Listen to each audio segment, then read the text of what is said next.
સુરેન્દ્રનગરના ધાંગધ્રાના તાલુકાના કોંઢ ગામે ખેડૂતોની જમીન પર વીજ લાઇનનો પંજો, વળતર વિના ખેડૂત બેહાલ. વિકાસના નામે વિનાશની વાર્તાઓ તો આપણી ઘણી જોઈ, પણ આજે એક એવી હકીકત સામે આવી છે જે સાંભળીને કોઈ પણ સંવેદનશીલ વ્યક્તિનું હૃદય દ્રવી ઉઠશે. આપણા દેશનો જગતનો તાત, જે રાત દિવસ પરસેવો પાડીને આખા દેશનું પેટ ભરે છે, આજે એ જ ખેડૂત પોતાની જમીન બચાવવા માટે લાચાર બન્યો છે. ઘટના છે કોંઢ ગામની, જ્યાં પાવરગ્રીડ કંપની દ્વારા 765 કેવી એટલે કિલોવોલ્ટની હાઈટેન્શન વીજ લાઇનના વિશાળકાય પોલ ઊભા કરવાની કામગીરી ચાલી રહી છે. વિકાસ માટે વીજળી જરૂરી છે, એ વાત સાચી, પણ કોના ભોગે? 25થી વધુ ખેડૂતોની જમીન છીનવાઈ. આ કોઈ સામાન્ય વીજળીના થાંભલા નથી. 765 કેવી લાઇનના આ વીજ સ્તંભો એટલા વિશાળ છે કે તે આશરે 2 થી 3 એકર જેટલી ફળદ્રુપ જમીન રોકી લે છે. આ પ્રોજેક્ટના કારણે કોંઢ ગામના આશરે 20 થી 25 જેટલા સ્થાનિક ખેડૂતોની કિંમતી જમીન કાયમ માટે બરબાદ થઈ રહી છે. ખેડૂતોના ઊભા પાક પર બુલડોઝર અને જેસીબી ફેરવી દેવામાં આવ્યા છે.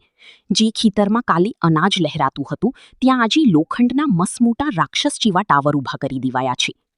સૌથી મોટો સવાલ, ક્યાં છે વળતર? સૌથી ચોંકાવનારી અને અન્યાયી વાત તો એ છે કે આ ગરીબ ખેડૂતોને તેમની કિંમતી જમીન ગુમાવવા બદલ કોઈ પણ પ્રકારનું યોગ્ય વળતર આપવામાં આવ્યું નથી. કંપની અને તંત્ર મૂક પ્રેક્ષક બનીને તમાશો જોઈ રહ્યા છે. ખેડૂતોની જમીન ગઈ એટલે તેમની આજીવિકા ગઈ. જે જમીન પર ટાવર ઊભા થાય છે, ત્યાં ભવિષ્યમાં કોઈ ખેતી થઈ શકતી નથી. ટાવરની નીચેથી પસાર થતી હાઈટેન્શન લાઇનના કારણે ખેતરમાં કામ કરવું પણ જીવનું જોખમ બની જાય છે. આ બધું જ ગુમાવ્યા પછી પણ ખેડૂતોના હાથમાં માત્ર શૂન્ય વળતર? આ કયા પ્રકારનો ન્યાય છે? તંત્ર અને કંપની સામે સવાલોના ડંકા. આજે આ મંચ પરથી અમે પાવરગ્રીડ કંપની અને સ્થાનિક વહીવટી તંત્રને સીધા સવાલો પૂછી રહ્યા છીએ. સવાલ નંબર 1. કાયદા મુજબ જમીન સંપાદન કે નુકસાનીનું વળતર આપવાનો નિયમ છે, તો કોંઢ ગામના ખેડૂતોની વળતર કેમ નથી મળ્યું? સવાલ નંબર 2. 20 થી 25 ખેડૂતોના પરિવારોનો કાયમી રોજગાર છીનવીને કયો વિકાસ સાધવામાં આવી રહ્યો છે? સવાલ નંબર 3. શું કંપની ગરીબ ખેડૂતોના અવાજને દબાવીને પોતાની મનમાની ચલાવવા માંગે છે? ખેડૂતોનો આક્રોશ હવે ચરમસીમાએ છે. જો વહેલી તકે આ ગરીબ ખેડૂતોને યોગ્ય વળતર નહીં મળે અને તેમની માંગણીઓ સંતોષવામાં નહીં આવે, તો આવનારા દિવસોમાં ઉગ્ર આંદોલનના એંધાણ દેખાઈ રહ્યા છે. આ પીડિત ખેડૂતોના અવાજને દબાવવા નહીં દે. અમે આ મુદ્દાને તંત્રના બહેરા કાન સુધી પહોંચાડીને જ ચંપીશું. Bureau report, Babubhai Dabhi, SSB news. આપની આડી રહ્યા છો દર્શક મિત્રો. અત્યારે આપણે સુરેન્દ્રનગર જિલ્લાના જ્યાં ધાંગધ્રામાં ગામ આવેલું છે, ત્યાં કોંઢ ગામે આપણે સીધા દ્રશ્ય SS2ના માધ્યમથી આપણને સીધા દ્રશ્ય બતાવી રહ્યો છો. ત્યારે કોંઢ ગામમાં જે ખેડૂતનું પોલનું કામ ચાલી રહ્યું છે, તેના ખેડૂત છે એવા ભાઈશ્રીને આપણે પૂછવી કે SS2ના માધ્યમથી એક શીવ્યું. ભાઈ, આપણું નામ? ઝાલા મેહુલસિંહ વિક્રમસિંહ. હા, આ વિશે શું કહેવા માંગો છો કે આજે કોંઢમાં તમારા ખેતરમાં જે પોલનું કામ ચાલી રહ્યું છે? હવે આ વિષય ઉપર તો અમે શું કહીએ. હવે બળજબરીપૂર્વક અમારા ગામમાં જે કામ કરવામાં આવી રહ્યું છે, એનો અસંતોષ અમને એ રીતે છે કે એક તો વળતર બાબતે કોઈ પ્રશ્નનો જોગ પાડેલ નથી સરકાર દ્વારા. એ છતાંય પોલ વગર પરમિશન, ઈચ્છા શક્તિ વગર અને કોઈ મંજૂરી વગર નાખવામાં આવે છે.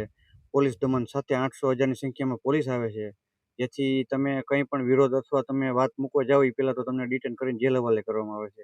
જેથી આ ગામમાં અસંતોષ સરકાર પ્રત્યે પણ ખરો ખૂબ છે અને આગેવાનો પ્રત્યે પણ ખૂબ છે કે કોઈ સક્રિય ન રહેતા આ પરિસ્થિતિ બની છે, એવું ગામ લોકોનું અમારા બધાનું માનવું જ છે.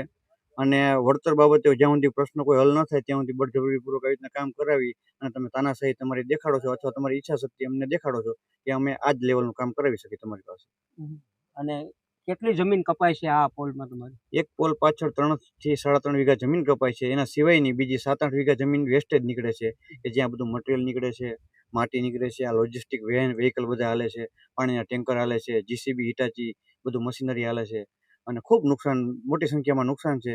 અત્યારે અમારા વાવેતરનો સમય છે, છતાં કોઈ પ્રશ્ન અમારો સાંભળવામાં તૈયારી નથી એમની. તો પછી હવે અમારા ખેડૂતને તો હવે આ દિવસો વહી જાય એટલે હમણાં ચોમાસું બેસી જાય 10 દિવસ પછી, તો પછી આના પ્રશ્નોનું નિવારણ શું આવશે? અમે તો ચિંતામાં મુકાણા છીએ. એક તો બહારથી પૈસા અથવા બેંકના વ્યાજ લોનો લઈ અમે આ વાવેતર કરી રહ્યું છે. મોંઘા વાવેતર વચ્ચે આવડા અમને મશીન ફરે છે. એક વાડી આવી તો just વાડી જોવાથી, ઘરે રહી તો નથી, ઘરે જીવ રહેતો. એ પરિસ્થિતિ અમારા ઉપર છે. આ લોકોને કોઈ ગામનો ઠરાવ લીધો છે કે તમને કોઈ જાણ કરવામાં આવી હતી કે આ લોકો કઈ કંપની છે દ્વારા ઊભું કરવામાં આવેલું છે?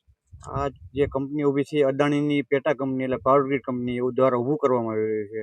ગામમાં ઠરાવ, મંજૂરી, પોલીસ પરમિશન, પંચાયત અથવા સરપંચની મંજૂરી, ખેડૂતની મંજૂરી અને બીજા નંબરમાં કે એનઓસી લેતા વખતે જ્યારે ખેડૂતને સહમતને સાથે રાખીને 70% એમની સહમતિ હારે જે ભાવ નક્કી કરવાનો આવે એ કોઈ પણ પ્રોસિજર અમને ફોલો કરેલ નથી. તેથી પરાણે અથવા બળજબરીપૂર્વક અમને કામ કરેલ છે અમારી સાથે.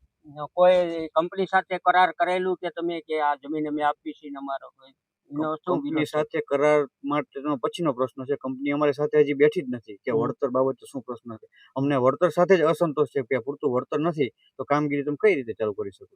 વળતરની કાંઈ માંગણી ઈ લોકોએ વળતર અમને અમારાથી બાજુનું ગામ છે જ્યાં 1002 રૂપિયા પિયતનું દેખાડેલું છે. અમારું ગામ આખું પિયત હોવા છતાં બિન પિયત એમને ચોપડે દેખાડેલું છે. છતાંય અમારા ગામમાં બિન પિયતનું વળતર સાવ ઓછામાં ઓછું વળતર દઈ અને ખેડૂતો સાથે અન્યાય અને તાકાતથી લોકો કામ કરાવી લેવા માંગે છે, જેથી અમારા ગામના ખેડૂતોને દમન અને અત્યાચારની અનુભૂતિ અમને થાય છે.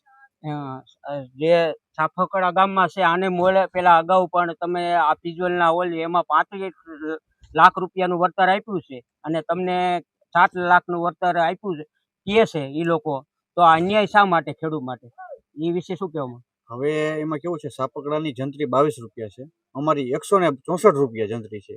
આટલો તફાવત હોવા છતાંય અમારા ગામને 388 રૂપિયાનું વળતર એમને દેવામાં નક્કી કરેલ કે છે.